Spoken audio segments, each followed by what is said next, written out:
Hey guys, I built a door for my barbecue pit here, and there's a guy named Alan. Alan's Welding, I think it is, different Alan.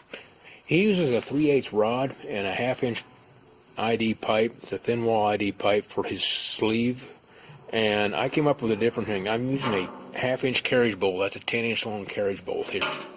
And what you do, you weld a nut on either side of it here, and then once it's inside there, you bend it over. You know, heat this up with a torch and bend it over where it needs to be and all that.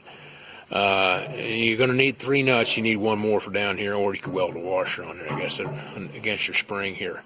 But the advantage of this is, well, it's going to be tight. You don't have to worry about getting that bushing just right and all that. And the nut's a little bit easier to weld onto the door here than that thin wall bushing, thin wall pipe that you're using for bushing. The other thing is, if it's a little tight or a little loose, you just back